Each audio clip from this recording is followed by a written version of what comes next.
Em Brasília, 19 horas e 10 minutos. Em Assis também, 19 horas e 10 minutos. Cá estamos com 10 minutos de atraso, cada dia um cenário, cada dia tentando conseguir um lugar melhor. Um abraço ao Moacir Camargo, filho, já acompanhando a gente. A saudação a você, minha amiga, a você, meu amigo, que acompanha o Português Livre para falar. Hoje é segunda-feira, começando uma nova semana. Semana com notícias, com muita coisa acontecendo no final de semana. Segunda-feira, dia 5 de outubro de 2020. Você sabe o que aconteceu no dia 5 de outubro de 1988? Não sabe? 32 anos atrás, foi promulgada no Congresso Nacional pelo saudoso deputado federal e à época presidente do Congresso, Ulisses Guimarães,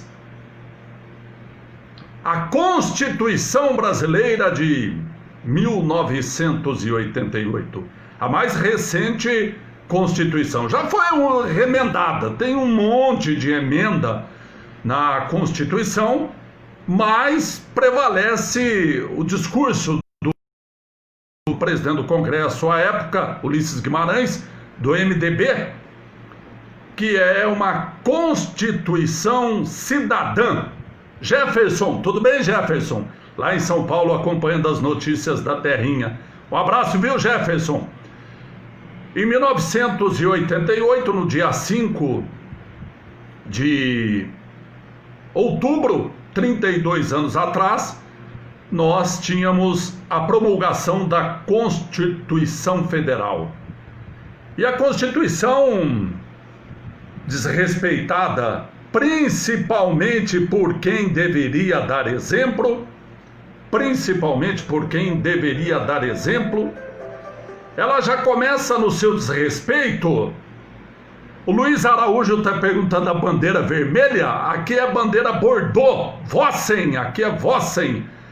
E rosa também, né? Verde e rosa da Escola de Samba. Um abraço, viu, Luiz? Está começando cedo hoje, hein? Trabalhando logo cedo no Japão, logo cedinho. Um abraço, Luiz Araújo, tá lá no Japão. Bom, dia 5 de outubro de 1988, então, era promulgada a Constituição Federal. E como eu dizia,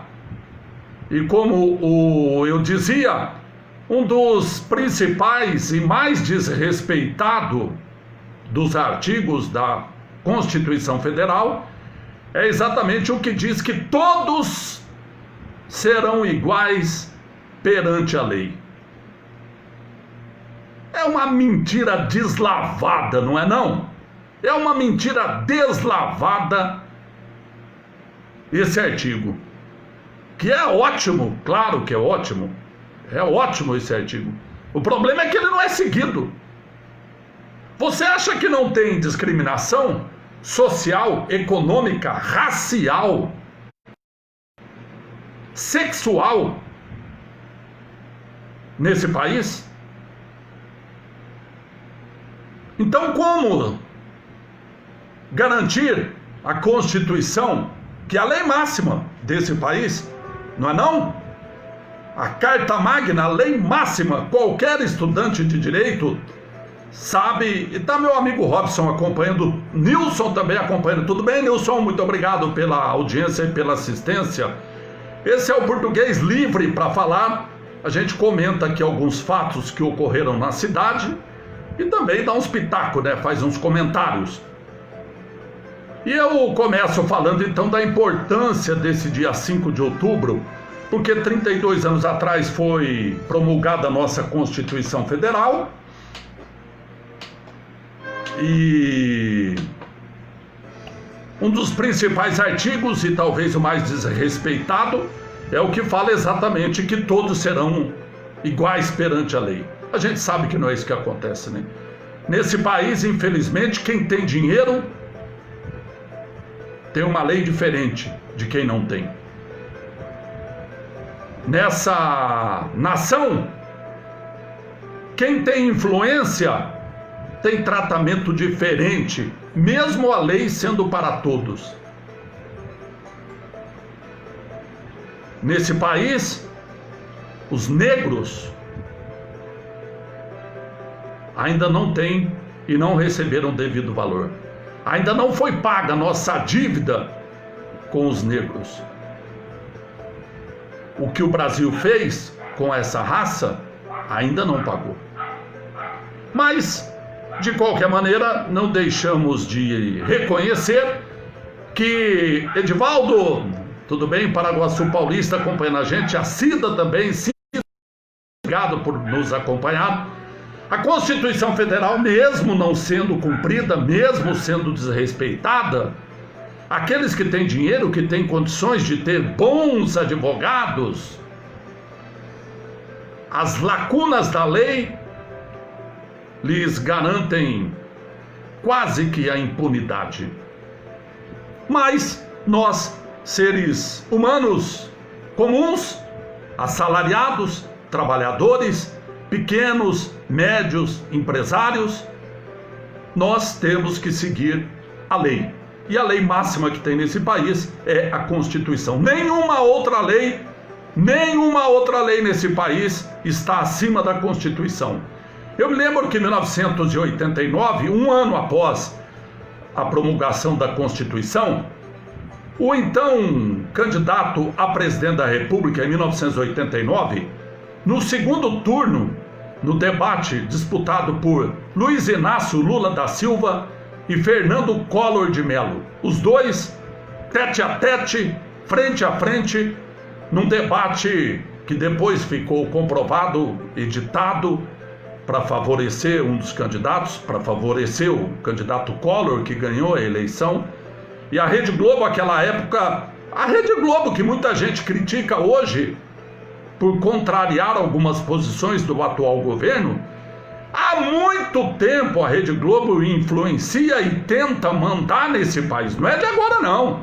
Tem muita gente revoltada com a Globo agora. E lá no passado, em 1989, quando foi feito um debate claramente editado para beneficiar Collor de Mello e prejudicar Luiz Inácio Lula da Silva. E o debate foi fundamental para a decisão daquela eleição, uma das mais disputadas no Brasil nas últimas décadas. Foi a primeira depois da ditadura. Foi a primeira eleição com voto direto após o período em que os militares mandaram nesse país. Mas não é essa questão que nós estamos abordando agora. Nós estamos abordando exatamente que naquele debate em 1989, no segundo turno, o então candidato a presidente da República, que depois viria a ser presidente da República, Luiz Inácio Lula da Silva, ele apareceu no debate, eu não me esqueço até hoje. No bolso do paletó dele, ele sacou, como qualquer duelo tem a sua arma. A arma que ele sacou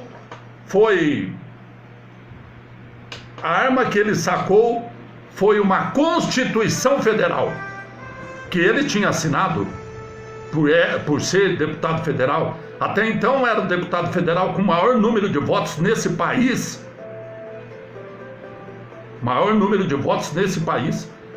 E ele, enquanto deputado constituinte, no ano seguinte, nesse debate, quando pleiteava a presidente da República, ele sacou do paletó uma Constituição e disse: eu quero defender o que está escrito aqui e que eu ajudei a escrever. Mas o fato é, minha amiga, o fato é, meu amigo, que a Constituição Federal, que hoje comemora 32 anos, infelizmente, por mais avançada que seja, por mais democrática que seja, teve uma série de emendas, de remendos, mas ela continua sendo, de fato, uma Constituição cidadã. Mas o problema é fazer você garantir os seus direitos previstos na Constituição, a começar por esse artigo que diz que todos seremos iguais perante a lei. Não é assim que funciona, todos nós sabemos. A Constituição Federal diz que o salário mínimo deve o mínimo de dignidade. E o que é dignidade? É saúde, é educação, é moradia, é transporte, é segurança, é vestuário.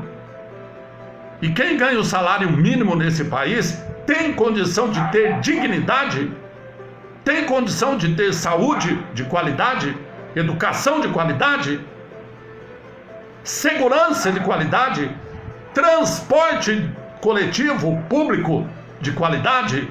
Não, não tem.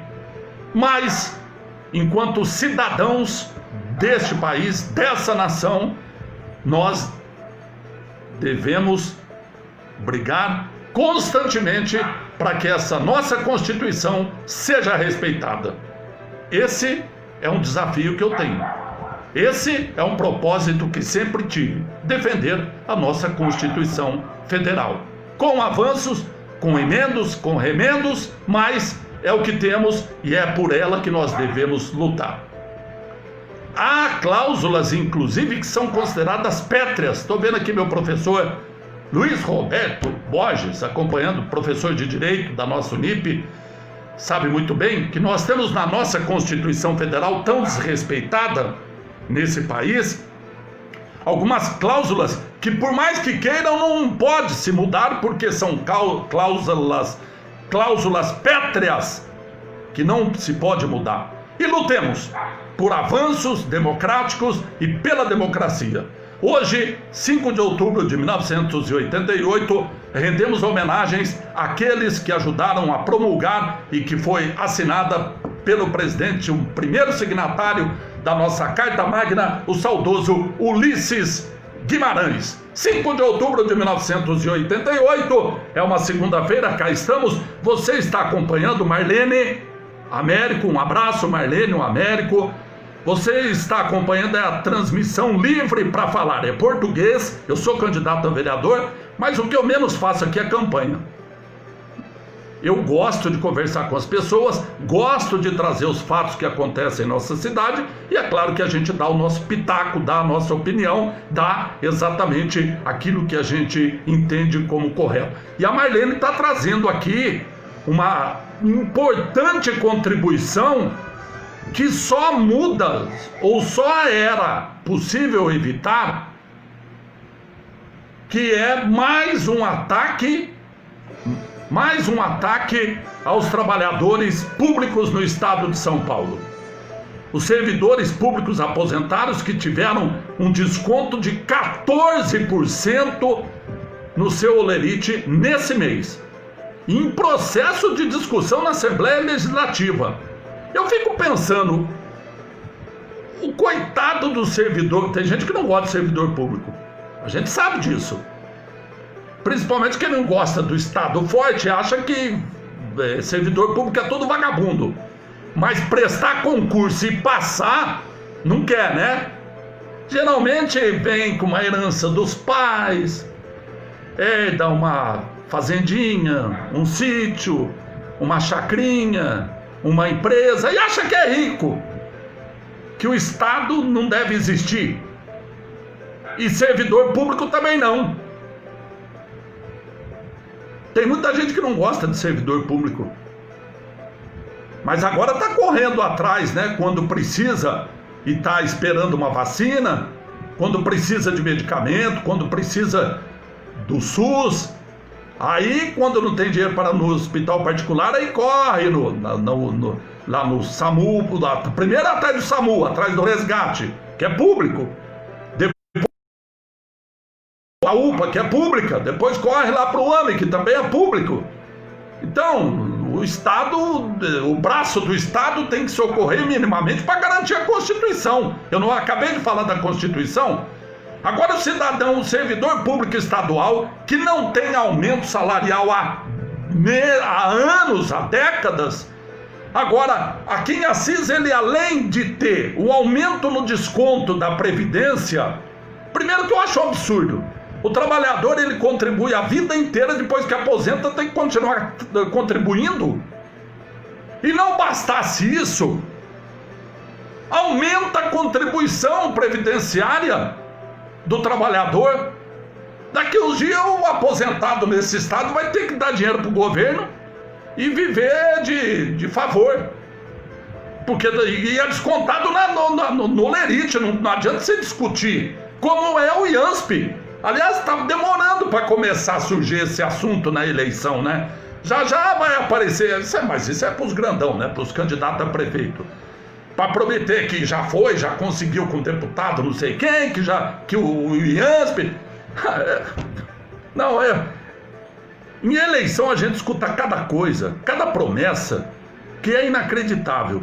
Mas os caras estão habilidosos. Agora os caras não falam, eu prometo que eu vou trazer. Os caras já não correm mais esse risco, né? Que eu sou a favor que o IANSP volte para CIS. Mas ele não fala, eu vou trazer o IANSP para CIS. Aí não. Então, minha amiga, meu amigo, lamentavelmente o trabalhador, o servidor público estadual nesse São Paulo, que é o principal estado, muitas vezes chamado de a locomotiva da nossa nação, o trabalhador público estadual, além de aquele que mora em Assis, não ter o diferenciado quando necessita e que é descontado do seu salário, não é eu pago, é opcional, não, é descontado todo mês. Você recebe, já garfaram lá o percentual para o IANSP, como já garfaram lá o percentual para a Previdência, e que aumentou. Meu amigo Robson aqui está escrevendo que, dependendo do salário, o desconto é de 16%. Sabe o que é 16%? Quando nós temos uma inflação oficial em torno de 3, 4%. Oficial. Não dá pra gente dizer que se fosse basear no preço do arroz, por exemplo, a inflação não seria 4%, né? Basta minha amiga, meu amigo começar a escrever quanto subiu o arroz, quanto subiu o óleo, enfim, quanto tem subido tudo quanto é produto essencial, não é nada supérfluo. É o que a gente precisa comer, é arroz, é feijão, precisa do óleo. Então nós estamos numa situação delicada, extremamente delicada, e as pessoas não conseguem se convencer de que precisam se juntar para evitar que esses ataques continuem. Você acha que se todos os servidores públicos estaduais fizessem algum ato, alguma manifestação, não sei se a greve, não sei se é um instrumento nesse momento de pandemia mais eficiente, mas algo poderia ser feito para evitar esses ataques que continuam acontecendo ao servidor público no estado de São Paulo. Porque minha amiga, meu amigo, eles juntam lá 100 deputados e agora não tem como entrar na Assembleia, e eles votam o que querem, aprovam, rejeitam o que querem, o que manda passa. E aí você fica aí escrevendo para o português, ligando no programa de rádio, procurando o vereador para reclamar. Mas tudo bem, mas reclamar, mas o leite já derramou. Nós temos que ter instrumento para evitar do leite não derramar. E o curioso é que o nosso leite derrama, né? E para eles não falta leite na teta para mamar. Isso que é inacreditável, né? Você já percebeu como muitos políticos, o cara perde a eleição, mas ele continua numa tetinha?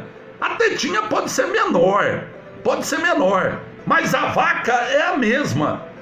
A vaca ou é uma malhadinha de uma prefeitura de 107 mil habitantes, ou é uma vaca grandona do estado ou do país, e que tem muita teta para o povo mamar. Mas o povão mesmo, o assalariado, aquele que depende do salário no final do mês para poder pagar suas dívidas e suas despesas pessoais, esse o leite vai derramando cada vez mais. E não tem teta para procurar para mamar, não. Lamentavelmente, é assim que nós, e há muito tempo, estamos enfrentando isso. Bom, mas a nossa Constituição, voltando aqui ao nosso assunto, a nossa Constituição, ela é muito boa. Ela teve muitos avanços em 1988.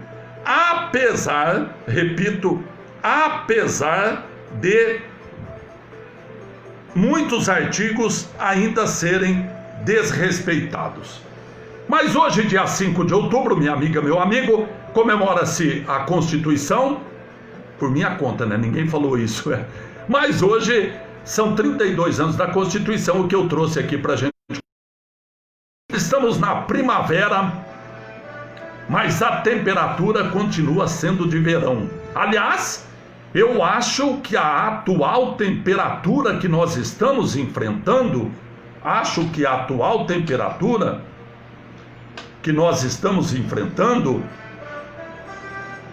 tenha sido maior do que muito verão que nós já passamos, não? Muito quente. E não bastasse o calor, agora nós temos no cenário nacional as queimadas na Amazônia, no Pantanal, no Mato Grosso. E por mais que pareça longe, 1.000, 2.000, 3.000, 5.000 quilômetros daqui, os efeitos, os reflexos chegam. Se ainda não chegaram, chegarão. A destruição do meio ambiente, feita principalmente por gananciosos, aqueles que não pensam duas vezes, não titubeiam para assorear a beira do rio para plantar, aqueles que desmatam, arrancam tudo quanto é árvore para poder produzir, e não é para produzir para alimentar o povo, não me vem com essa historinha, não. É para ganhar dinheiro, e toca agrotóxico, e é veneno no rio, e é passarinho também tomando, comendo veneno, e aí depois chega nos produtos que estão na nossa casa. É uma cadeia, infelizmente é uma cadeia, é isso que acontece, infelizmente. E hoje nós estamos na primavera, com temperatura chegando a 40 graus. 40 graus. Hoje a temperatura, estamos no comecinho da primavera. Se continuar dessa maneira, como é que nós vamos aguentar? Como é que nós vamos aguentar em janeiro? Como é que nós vamos aguentar essa temperatura em janeiro? E tem mais um agravante, minha amiga, meu amigo. Faltando água em Assis,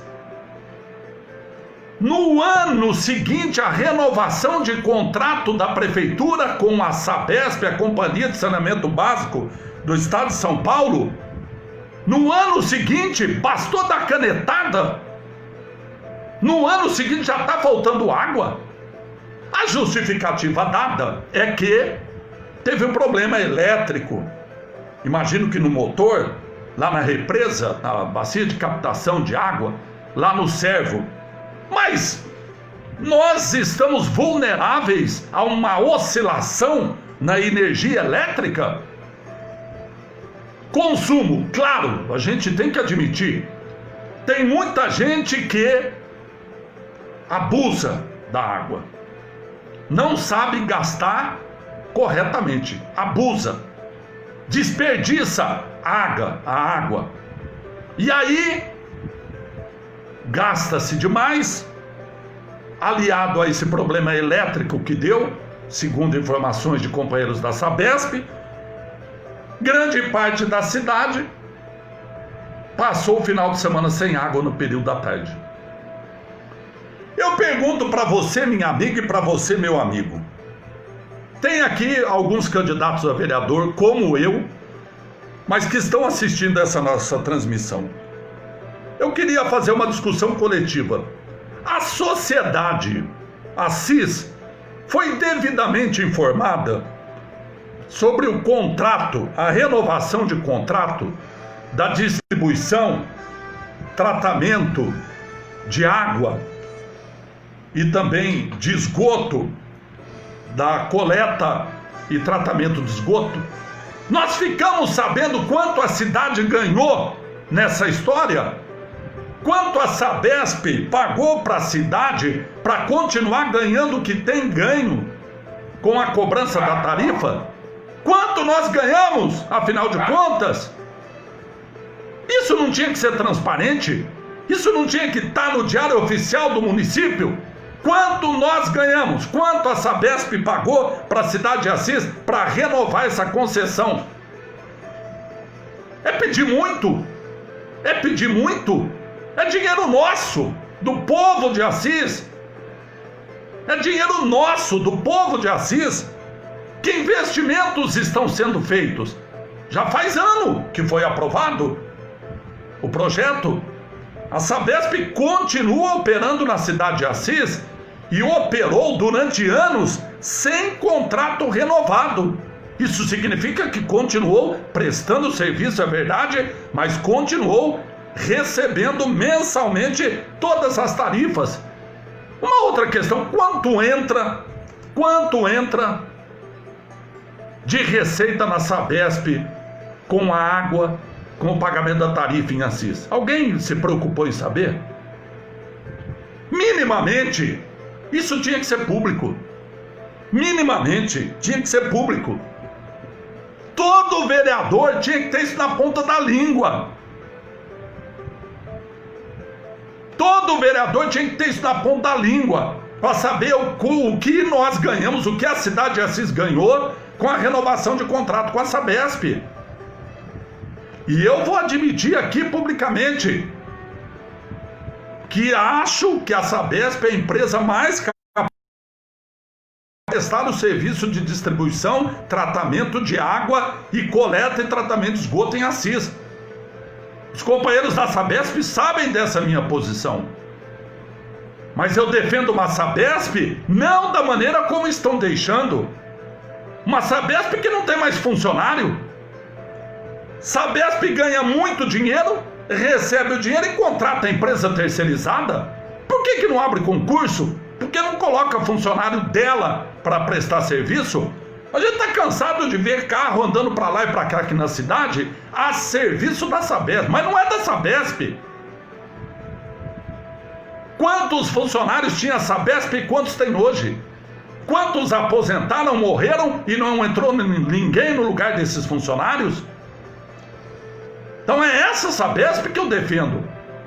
A Sabesp forte, com trabalhadores diretos, para responder aos anseios da comunidade. Não terceirizar tudo da maneira como está terceirizando. Aí não dá para defender. Aí não dá para defender. E qual é a transparência? Agora, nós temos uma empresa de saneamento que pega o dinheiro para, ao invés de investir na melhoria do serviço de água, de saneamento, aplicar em bolsa de valores, como tem ocorrido com a Sabesp. Não, aí não dá. Esse não é o papel de uma empresa estatal, embora não seja só estatal. Sabemos disso, claro. Mas então, minha amiga, meu amigo, uma coisa liga a outra, você percebeu? É como piada, você já percebeu? Se você juntar 3, 4 amigos ou amigas e começar a contar piada, sempre um vai lembrar. Geralmente começa a piada contando de português, né? É inacreditável. Geralmente a primeira piada é do português. Depois já vem de outro, você vai emendando, você vai emendando. E aqui o assunto é exatamente esse. Você viu que nós começamos falando da Constituição, falamos de vários artigos que não são respeitados nessa Constituição. Aí entramos na questão da Previdência, com a nossa amiga Marlene e nosso amigo Robson, lembrando do aumento da contribuição previdenciária. E eu falava aqui do calor, e falava da falta d'água, daí já entramos no assunto da Sabesp. E a transparência de tudo isso? Assim como a gente exige uma água cristalina, não é propaganda da Cristalina, minha amiga, nem meu amigo. Estou falando da água cristalina. Da mesma maneira que a gente exige uma água cristalina, e não aquela água com barro que saiu. O pessoal me ligou lá do Assis 3 e do Santa Clara, Falou: português, você precisa de ver a cor da água que está saindo aqui da torneira. Não é essa água que nós queremos. E nós queremos água que não falte, como faltou no final de semana. Mas e a transparência? Quanto a Sabesp arrecada, quando ela investe no contrato feito, no misterioso contrato. Sempre tem aquela história de... Eu já vi num monte de cidade aí, não vou falar que é Assis, claro, não sou louco, não quero ser processado mais uma vez, né?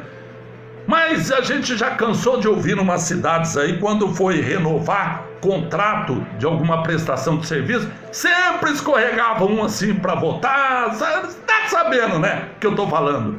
Agora, o que eu tô cobrando aqui é maior transparência. Talvez a gente consiga, se chegar à Câmara Municipal e com o apoio dos demais, fazer uma lei obrigando a Prefeitura a publicar no Diário Oficial do município de Assis contratos como esse. Porque ninguém sabe, ninguém viu esse contrato. Falam que é de investimento em saneamento, que a Sabesp vai fazer esgoto no distrito. Meu amigo, Assis tem um distrito industrial que não tem esgoto. E aí reclama que não tem empresa que vem para cima. Mas claro que não vem. Mas você acha que um cara vai vir aqui, um empresário, ele vai chegar aqui, como é que é o esgoto aqui? O esgoto, a Sabesp vai fazer pra gente. O que ele vai fazer? Então pra mim não serve. Pronto, já pega a mala, sobe no aviãozinho. Não, no avião dele. Cadê os aviões que prometeram que ia chegar em Assis, que o aeroporto ia ter avião, que não sei, meu Deus do céu. Agora tá chegando a eleição, vou prometer de novo. Vai chegar os aviãozinhos. É avião que vai, é avião que vem, é avião que vai, é avião que vem. E o aeroporto de Assis continua aí, essa beleza. Continua aí essa beleza. Minha amiga, então eu acho que é assim. Nós somos muito passivos. Muito passivos. Muito. Tem coisa que a gente tinha que perder a cabeça para cobrar. Outro dia eu estava lendo um livro sobre a história de Assis e imagino que lá para os anos de 1914, acho que foi por aí, não lembro exatamente a data, a cidade enfrentava o problema de energia elétrica. Diferente do que nós estamos enfrentando hoje, que tem um monte de lâmpada queimada e a empresa que foi contratada pela prefeitura não troca as lâmpadas, ou demora para trocar as lâmpadas, né? Bom, mas lá em 1914, 100 anos atrás, né? 106 anos atrás, acabava a energia, ficava tudo no escuro. Aí o povo decidiu tocar fogo na concessionária de energia elétrica. Tá no livro isso, hein? O povo se revoltou, se rebelou. Tocou fogo na concessionária de energia elétrica lá porque estava faltando muita energia na cidade. E aí tivemos uma série de transformações. Aí veio a empresa de eletricidade, Vale do Paranapanema. Aliás, a gente poderia ficar aqui. Obrigado, viu, Sigmar, está acompanhando a gente. O Sigmar deve conhecer essa história também. Você que já tem cabelo branco assim como os meus, ou que leu, claro, não precisa ter idade para saber de história, né? É só ler, pesquisar, conversar com quem viveu a história. Mas a gente teve a possibilidade, eu tive possibilidade de conhecer parte da história presenciando os fatos. Ninguém precisa contar para mim, porque eu sei que a estrada de ferro Sorocabana em Assis, você não sabia que aqui em Assis tinha trem que passava, que ia para São Paulo? A gente ia de trem para São Paulo. Tinha trem de carga. Esse monte de caminhão que você vê aí indo e voltando pelas rodovias, antigamente tinha vagões e vagões, 20, 30 vagões. Levava lenha, levava soja, levava carga para o porto, trazia, levava para Presidente Prudente, tudo seguro, porque era na linha férrea. De vez em quando tinha um descarrilamento, né? Mas era tudo pela linha férrea, tudo pelo trem.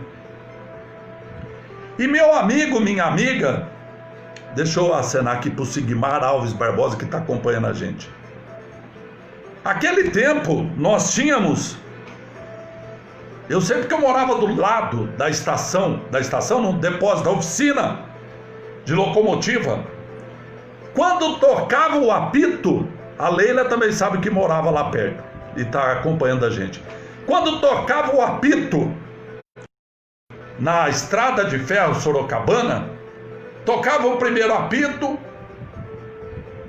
trocava o segundo apito, que era para os ferroviários sair, lavar a mão, se trocar, preparar. E depois, a hora que tocava o apito para o povo ir embora, era por volta de 4h30 da tarde, descia uma tropa para a Vila Operária de centenas de trabalhadores, tudo sujo de graxa, aqueles macacão azul. Me lembro, como eu me lembro daquilo. Centenas, não eram dezenas, não, centenas de trabalhadores. A hora que tocava o apito, que saía todo mundo para ir para casa, para ir para o boteco, para ir para... cada um ia para o lugar que acabou o serviço.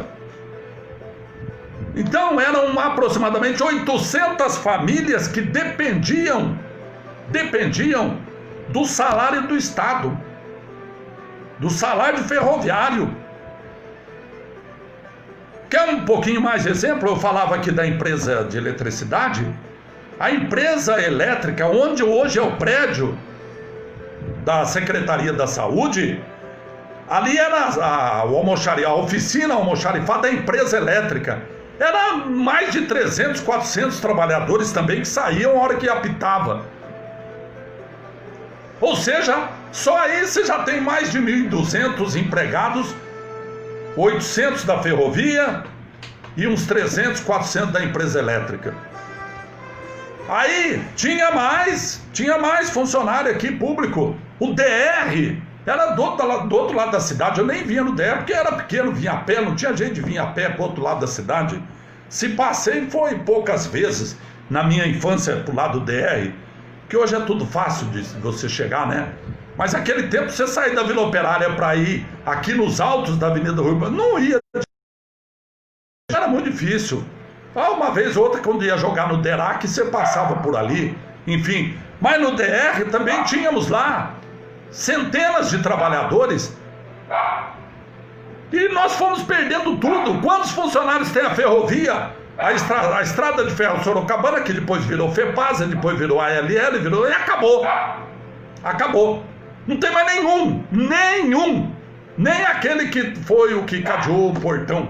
Tá tudo abandonado a ferrovia. Tudo abandonado, não precisa falar, né? Você tá todo mundo vendo aí. Tá todo mundo vendo. Mas eram 800 trabalhadores. Gerava então 800 empregos em Assis. Então você coloca 800 funcionários da empresa da Estrada de Ferro Sorocabana, 300, 400 da empresa de energia elétrica, mais 300 não sei quantos do DR. Só aí, meu amigo, era quase 2.000 trabalhadores que recebiam todo final do mês do Estado ou da empresa elétrica. E hoje, qual empresa nós temos em Assis que gera 800 empregos? E o que foi feito para lutar? Calma, minha amiga, calma, não estou prometendo aqui e não estou achando também, não estou delirando que vai chegar um prefeito que vai trazer uma indústria com 800 empregados. Não é isso que eu estou querendo dizer. Muito pelo contrário. Nós somos gatos escaldados, a gente sabe como é que funciona essa... Nós fomos muito enganados aqui já, mas muito enganados. Tá meu amigo Betinho escrevendo aqui, o pai dele ferroviário, criou 11 filhos com o salário da ferrovia e o salário da dona Dora, né, Betinho? Enquanto professora. Quantos professores nós tínhamos? Do Estado também. Ou seja, as principais fontes geradoras de emprego em Assis não são mais geradoras de emprego. E não estou falando só do aspecto público, não estou falando só do serviço público. Qual empresa em Assis gera mais do que 200 empregos hoje? E as que tem, nós perdemos. A Intringer, talvez fosse, não sei se é, ou fosse, a maior geradora de empregos no Distrito Industrial. Não sei se era a Intringer, não sei se é a Duaço, se é a Solos, que são as maiores empresas que eu visitei. Mas a Intringer era uma delas, que tem mais de 300 funcionários. Nós perdemos para Cândido Mota. Nenhum demérito. Mesmo que perdêssemos para São Paulo, Sorocaba, Alumínio, qualquer cidade, não é essa a questão. O problema é que hoje as pessoas moram em Assis, trabalham em Cândido Mota. As que trabalham na Intringer, que é agora a AGI. E o que foi feito? Que intervenções nós tivemos do poder público para manter essa empresa aqui na cidade? Nós fomos atrás, tá bom, mas e aí, ofereceu o quê? O que a Alexandria ofereceu, o que Cândido Mota ofereceu melhor do que Assis para levar essa empresa para lá? O que Cândido Mota ofereceu a mais do que Assis para ter o centro de distribuição da Casa Avenida, que gera tantos empregos? Ou seja, minha amiga, meu amigo, nós não estamos falando aqui de criar novos empregos. Nós estamos falando aqui que a cidade falhou até para manter os empregos que tínhamos. Até para manter os empregos que tínhamos. Estou dando um grande exemplo, mas vamos trazer para o pequenininho? Vamos andar.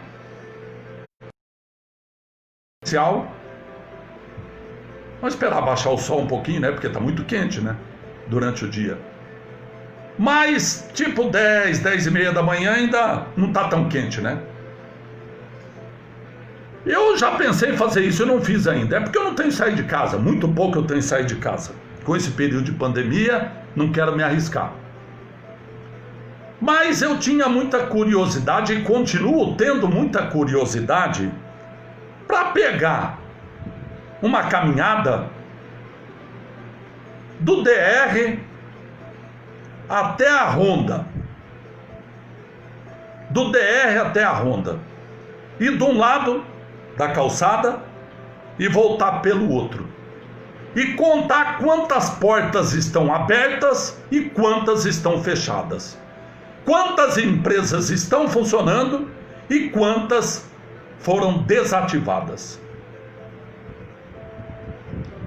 Que ações o poder público fez para tentar evitar os preços altos do aluguel cobrado de muitos prédios no centro da cidade? A cidade ainda continua com meia dúzia mandando? Meia dúzia que tem a maioria dos prédios e que decide o valor? Será que essas pessoas não conseguiram compreender ainda que aos poucos o comércio está se expandindo? Basta ver a Floriano Peixoto, basta ver a Smith Vasconcelos e outras ruas, enquanto aquelas ruas ou aqueles prédios, donos, dizem, não sei se é, não conheço, não tem escritura, não fiz esse levantamento, mas sempre disseram que tem meia dúzia que manda nos prédios na avenida principal da cidade. Mas é um termômetro. A gente andar de um lado e do outro da avenida, numa calçada e na outra, e ver quantas portas estão fechadas. Eu dei o exemplo da Avenida Rui Barbosa, nós podemos fazer em outras. Avenida do Antônio, Marechal Deodoro, José Teodoro, JV da Cunha e Silva, José Nogueira Mermontel.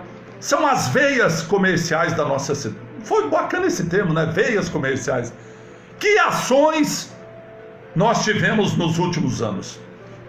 Me perdoe, meu amigo Paulo Mattioli, amigo com quem compartilhamos mandato na Câmara Municipal. Mas eu não sei se por falta de investimento, por falta de interesse, mas a Secretaria Municipal de Governo, Desenvolvimento, que era de Indústria e Comércio, está desejando muito.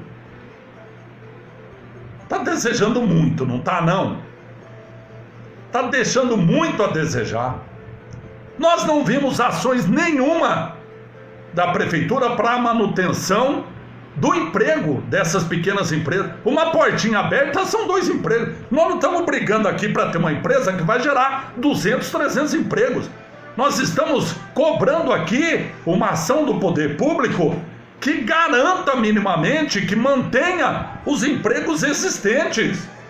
Os empregos existentes na pequena ou na grande empresa ou na média empresa. Assis é uma cidade de comércio. Comércio, é isso. Agora, quando se vai tomar uma decisão, o prefeito de plantão geralmente houve associação comercial, mas não houve comerciário.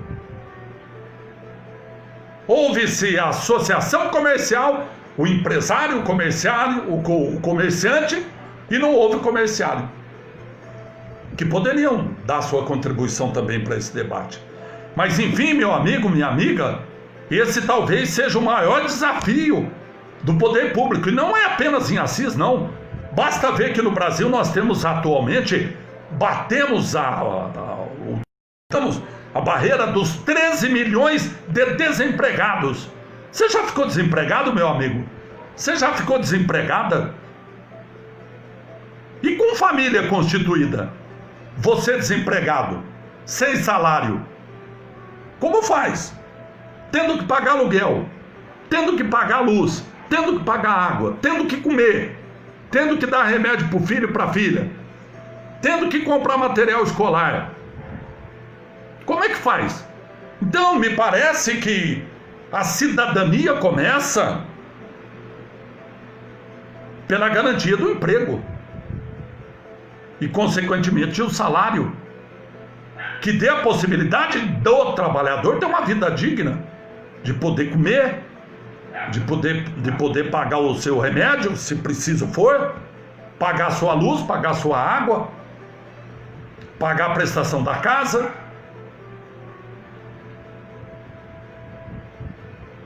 E nós precisamos de uma intervenção urgente nesse sentido, urgente. A promessa de 4 anos atrás de todos os candidatos foi de geração de emprego. Só um ganhou, claro. A eleição só um ganha. Mas e hoje, 4 anos depois, a promessa será a mesma? Eu vi outro dia e fiquei desapontado.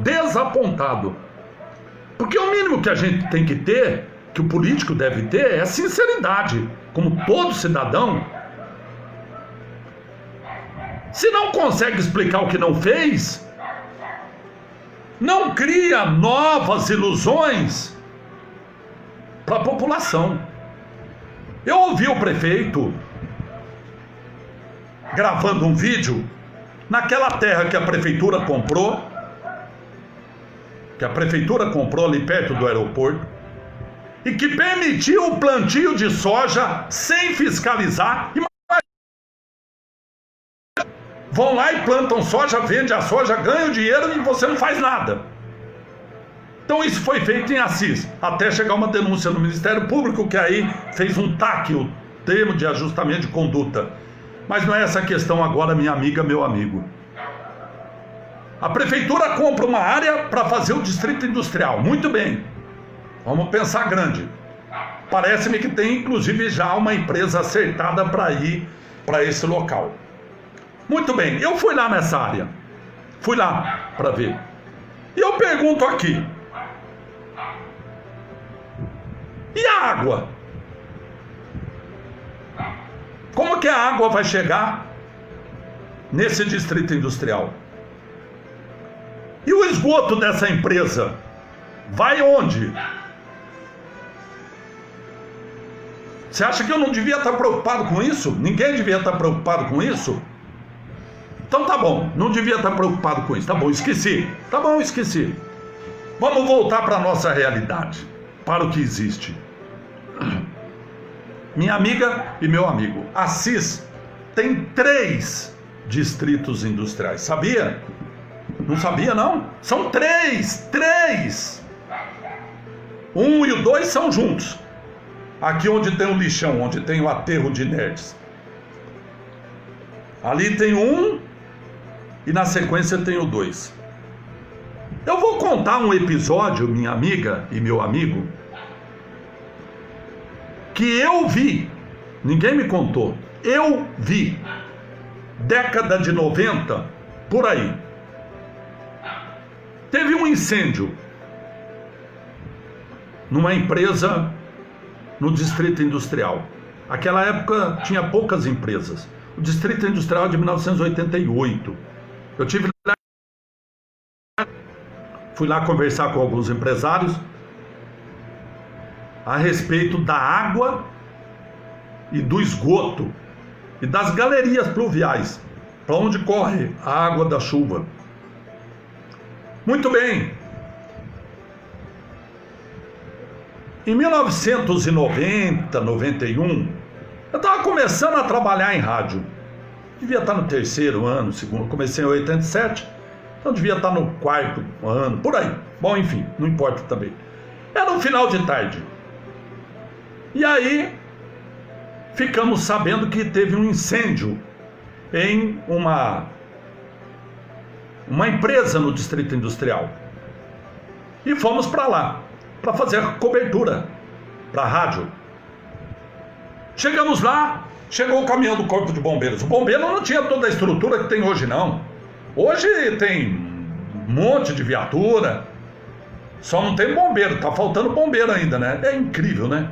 Tem um monte de viatura, tem mais viatura do que bombeiro. Mais viatura do que bombeiro. Mas naquele tempo não tinha nem viatura nem bombeiro. Tinha meia dúzia de bombeiro e uma ou duas viaturas. Mas fomos para lá, seguindo a sirene. Vamos atrás. Chegamos lá. O caminhão pipa, todo mundo sabe, ele vai mais devagar porque ele vai cheio, né? Ele sai já do quartel cheio. Não vai chegar na beira do incêndio, aí vai procurar um hidrante para encher para depois apagar o fogo. Não, isso não. Já sai cheio. Por isso que ele vai mais devagar. Nelly, obrigado, viu, Nelly, por estar acompanhando a gente. Meu amigo Queco, obrigado. Bom, então fui eu lá atrás da viatura do Corpo de Bombeiros que foi apagar o fogo no Distrito Industrial. Isso, minha amiga, no começo do Distrito Industrial. No começo. Essa semana. Ele foi inaugurado em novembro de 1988 pelo ex-prefeito José Santillo Sobrinho. Bom, fui eu lá no fogo fazer a cobertura, fazer a reportagem. Chego lá e vejo, não lembro quem eram os bombeiros, também já é querer demais, né? Não lembro quem eram os bombeiros. E os bombeiros lá para apagar o fogo. Acho que era uma loja de móveis, uma indústria de móveis, se não me engano. Não vou lembrar agora. Móveis Almirante, talvez, não lembro. Bom, acabou a água do caminhão-pipa. Acabou a água do caminhão-pipa. Claro, tá lá apagando. Acabou a água do caminhão-pipa. Vamos procurar o hidrante. Mariângela tá lá em Brasília acompanhando a gente. Obrigado, um abraço pro Wilson também, viu? Tô contando aqui uma história do Distrito Industrial em Assis. Lá da década de 90. Que o bombeiro foi apagar um fogo numa empresa que tinha lá. Aí o caminhão-pipa foi cheio, tá, já acabou toda a água. Já fiz aqui meu teatrinho, minha cena, tá, acabou a água. Então vamos procurar o hidrante. Acredite se quiser, minha amiga Andréia Valério, que está acompanhando agora também. Acabou a água do caminhão-pipa do bombeiro que estava apagando o fogo, e o fogo não estava controlado numa empresa no Distrito Industrial, quando o caminhão foi no hidrante que tinha lá no Distrito Industrial e, pasmem, engataram a mangueira no hidrante, ligaram, cadê a água? Não tinha água. Foram ver, só tinha o hidrante. O Distrito Industrial não tinha água que chegava no hidrante. Isso em 1990. Você acha que mudou muito a situação? Melhorou, mas continua faltando e muito. A atual administração fez um monte de recap em vários bairros da cidade. Financiou, claro, é verdade. Nós vamos ter que pagar. Mas melhorou o asfalto da cidade. No Distrito Industrial tem rua que continua sendo de terra. Mas para um pouquinho, se a prioridade para dar cidadania para um morador da cidade é gerar emprego, e só gera emprego com empresa, e para ter uma empresa precisa ter uma área para oferecer para o empresário construir a sua empresa, essa área Não tem esgoto? As empresas, tem empresa que trabalha com produto alimentício no Distrito Industrial, que perde a oportunidade de exportar o seu produto. Conversei lá com o empresário semana passada. Tem empresário que não consegue exportar o seu produto porque o interessado na compra veio aqui, olhou a empresa e falou: cadê o esgoto? Não tem, é fossa. Não. Meu santo Deus, como é que pode uma cidade do tamanho de Assis, 105 mil habitantes, que precisa de emprego, ter um distrito industrial que não tem sequer esgoto? Fizeram asfalto em algumas ruas lá. Asfalto de boa qualidade, foi feita na gestão anterior. Dinheiro conseguido no estado, tá, não sei o que. Eu me lembro que eu aprovei isso na época. Era vereador. Fizeram lá asfalto, eu até cobrei. Qual é o critério para decidir qual a rua que vai fazer asfalto, não sei o que. Bom, enfim. Mas tem um monte de rua lá que nem asfalto tem. Mas minha amiga, para onde vai a água da chuva no Distrito Industrial? E o esgoto vai para onde? Para onde deveria ir? Aí eu fui lá conversar, porque quem faz esgoto? A Sabesp, não é? Não é a Sabesp que faz esgoto? Ali é uma infraestrutura que foi o município que ofereceu e que oferece ainda para o empresário interessado em instalar sua empresa ali no Distrito Industrial. Mas o que aconteceu? Não tem esgoto e não tem galeria de águas pluviais. Mas tem o projeto. Ah, que beleza, eu vi o projeto, vi lá o papel lá desse tamanho. Mas que adianta? Tá no papel, mas não foi renovado o contrato com a Sabesp. A Sabesp não ia fazer ali a infraestrutura necessária, galeria, esgoto. Quando vai fazer? Quanto tempo já faz que foi assinado esse contrato?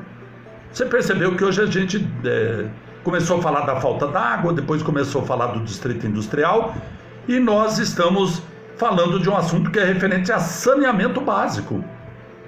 Agora, minha amiga, se o Distrito Industrial 1, que é o primeiro, e o 2 não tem esgoto, não tem galeria de água pluvial, não tem.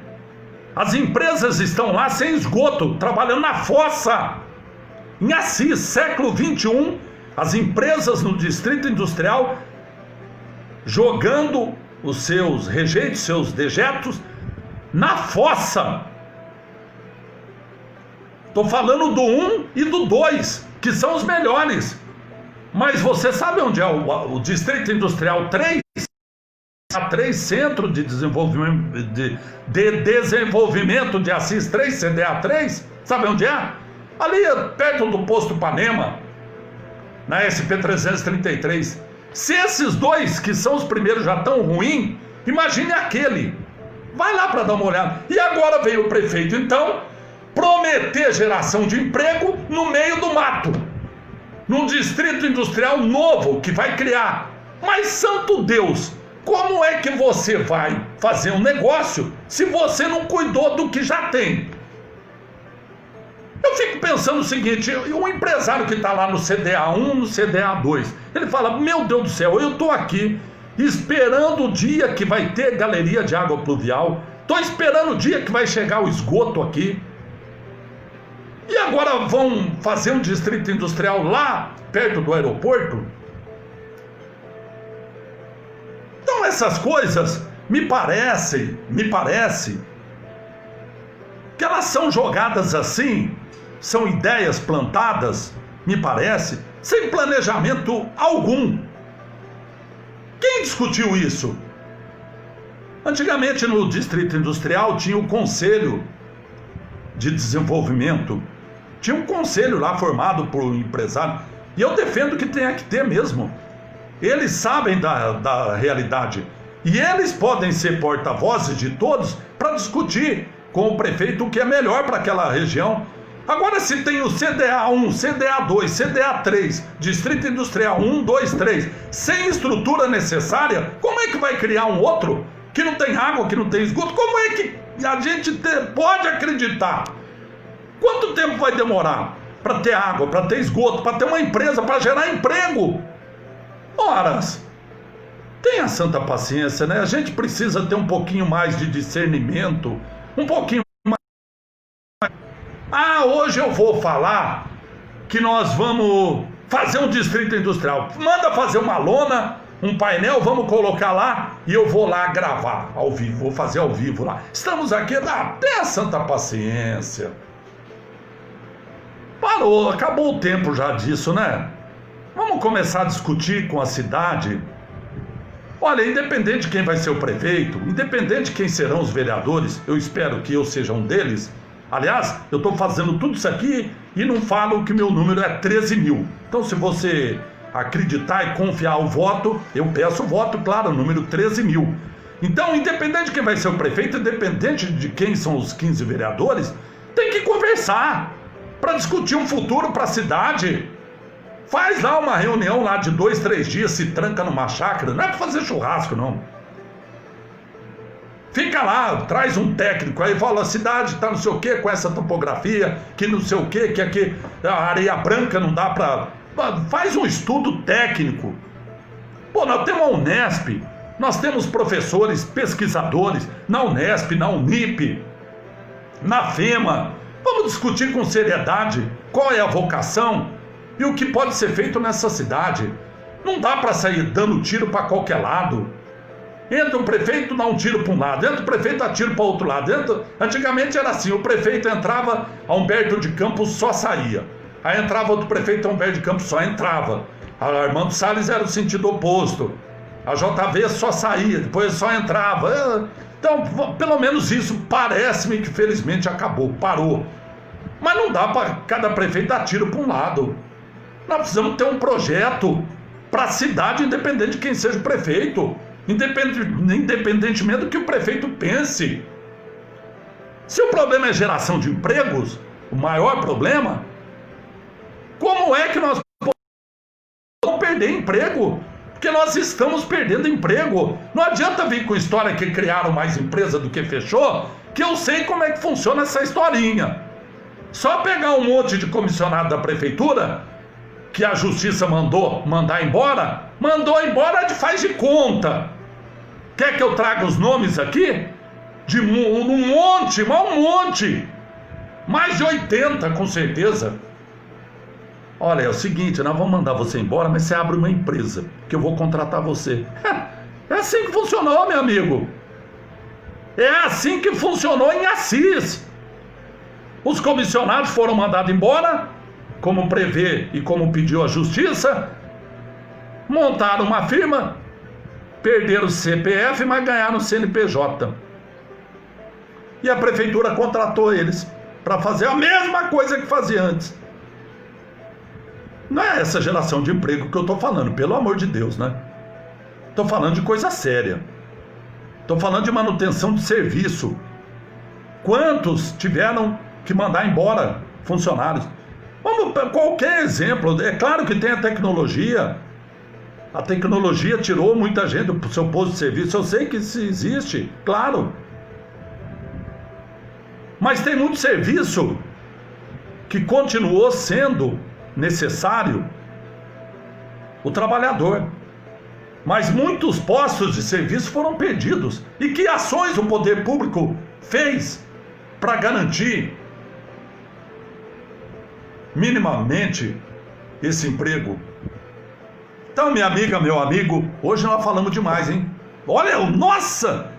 8h14 já faz 1 hora que eu estou falando aqui. Eu tinha que falar muita coisa para vocês, minha amiga, meu amigo, nessa segunda-feira que a gente teve um final de semana.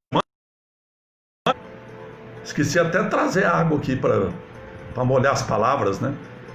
Esse final de semana nós tivemos muita coisa acontecendo na cidade. Tivemos uma manifestação um número significativo de pessoas. Um abraço, Rogério Moreira, tá lá nos Estados Unidos, acompanhando a nossa transmissão. Um abraço, viu, Rogério? Um abraço, viu? Acompanha sempre a nossa transmissão. Deixa eu acenar aqui para ele. Audiência nos Estados Unidos. Bem, nós tivemos então um protesto pacífico, totalmente pacífico, neste final de semana, no sábado de manhã, de pessoas, principalmente defensores da causa animal, pedindo justiça pela morte daquele cachorro, o Thor, que foi agredido e morreu ali no Distrito Industrial. A manifestação, mas tem muita coisa que a cidade também falha na defesa animal, hein? Nós não temos um centro de zoonose, não temos. Qualquer cachorro maltratado, cavalo, égua, burro, pequeno ou grande porte, gato, cachorro, maltratado em Assis ou abandonado, não tem para onde levar. Não tem para onde levar. Isso é o mínimo, né? Isso é o mínimo, né? Isso é o mínimo que deveria ter para aqueles que corretamente cobram do poder público ações em defesa do animal. Essa é uma bandeira boa para se cobrar. Como também é uma bandeira boa para se levantar quando nós temos rodeio na cidade e que animais, muitos dizem, são maltratados. Já os profissionais, claro, que dizem que não. Discutido com seriedade em nossa cidade.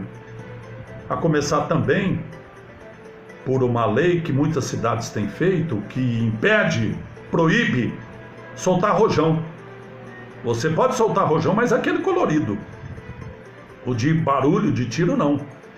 Porque você tem cachorrinho? Tem cachorrinha, não. Já percebeu o que acontece quando solta rojão perto da sua casa? Deve ter percebido, né? O estresse que provoca no animalzinho. Em algumas cidades isso foi feito como solução.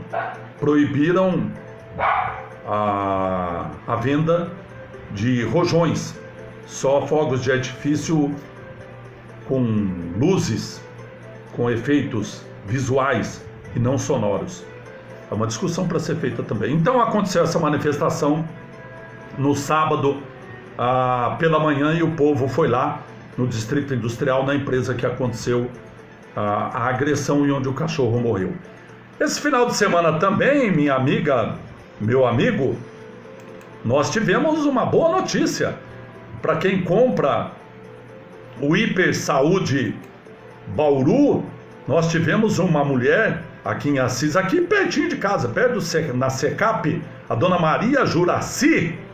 A dona Maria Juraci de Caires, ela mora aqui na Secap e ela ganhou no Hiper Saúde Bauru. Ela comprou a cartela dela ali em frente ao Superbom e ela ganhou um Fiat Toro, carrão, hein? Vale uma nota. E mais 40, vale uns 90 mil reais por aí. E mais 42 mil reais em dinheiro. Ganhou o valor líquido de tudo, 135 mil.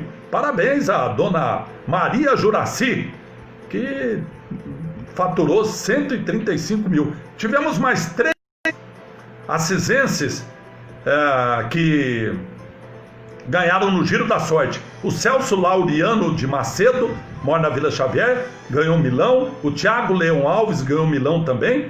E a Lucinéia Dias também ganhou 1 milhão, R$1.000. São os ganhadores do Bauru Cap neste final de semana. Portanto, tivemos boas notícias. O Horto voltou a funcionar, o Centro Social Urbano voltou a funcionar.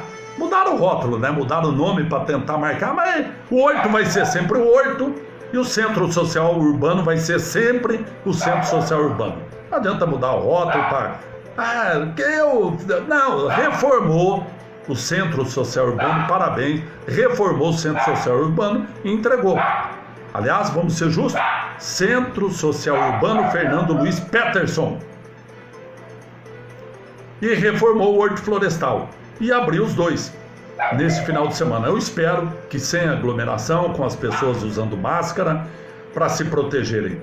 Porque minha amiga, meu amigo, infelizmente, os números da Covid-19 hoje em Assis não foram bons. Nós tivemos... É verdade que o último boletim foi divulgado na sexta-feira. E hoje de manhã nós tivemos a informação que desde o início da pandemia em Assis são 1.383 pessoas infectadas. De sexta para hoje foram 30 novos casos. 30 novos casos. Você sabe que infelizmente nós tivemos 24 pessoas que perderam a vida em nossa cidade.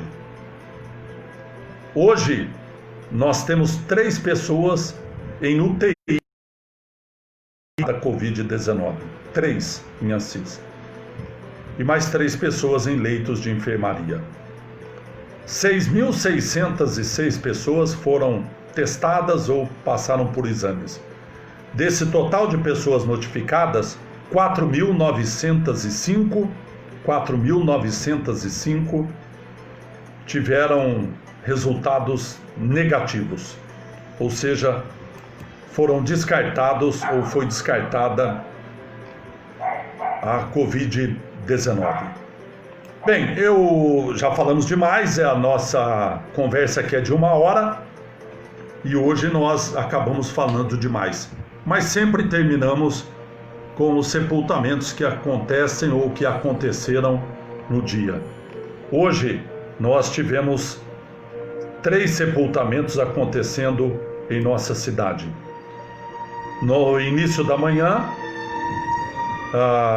esses sepultamentos que eu iria ler aqui aconteceram, 3 foram ontem, na verdade. E hoje nós tivemos 2 sepultamentos. O senhor Emiliano Teixeira dos Santos, de 82 anos de idade, ele morava na rua São João e foi velado no Centro Funerário São Vicente e foi sepultado 10 horas da manhã. E tivemos também no começo da tarde o sepultamento do senhor Emerson Monteiro, 42 anos de idade, que morava na rua Caramuru, na Vila Operária. Com esta informação, então, nós concluímos mais uma transmissão. Eu sou o Reinaldo Nunes, o português, e esse é o Português Livre para Falar. Como eu sou candidato a vereador, não posso apresentar o programa na rádio. Nós criamos este quadro Português Livre para Falar, onde os fatos, as notícias, os registros da cidade e damos a nossa opinião, fazemos o nosso comentário. E também você, meu convidado, minha convidada. É só comentar que a gente vai falando. Um abraço ao Zé Carlos, que também está acompanhando esse finalzinho da nossa transmissão. Obrigado a você, minha amiga, a você, meu amigo. Foram dezenas, passamos de 200 já, pessoas que acompanharam a nossa transmissão do Português Livre para falar. Nós queremos fazer o convite para amanhã, às 9 horas da manhã. Nós começamos sempre e terminamos sempre a nossa transmissão com essa música que é a marca registrada da Voz do Brasil, mas é um clássico brasileiro. O Guarani, de Carlos Gomes. Com O Guarani, de Carlos Gomes, nós encerramos a nossa transmissão, fazendo um alerta a você, minha amiga, a você, meu amigo, e um pedido. Ao som da música de São Francisco de Assis, cuja data foi comemorada ontem, dia 4 de outubro. Se você for sair de casa, meu amigo, saia só o necessário e use máscara. Álcool gel para se proteger assim que compartilhar algum objeto que outra pessoa usou ou usará. Proteja-se, não apenas a você próprio ou a você própria, mas as pessoas que você ama, as pessoas com quem você convive e as outras pessoas que você tem contato. Isso vai passar. Logo nós teremos a vacina e poderemos voltar não a ser como era antes. Não será como era antes. Não será como era antes. Nós perdemos celeiros para a Covid-19. Perdemos 24 assisenses para a Covid-19. O mundo não será o mesmo depois dessa pandemia. Mas ela foi importante para a gente lembrar do quão é importante o convívio com a família. A importância e o valor que devemos dar à nossa família, ao nosso lar.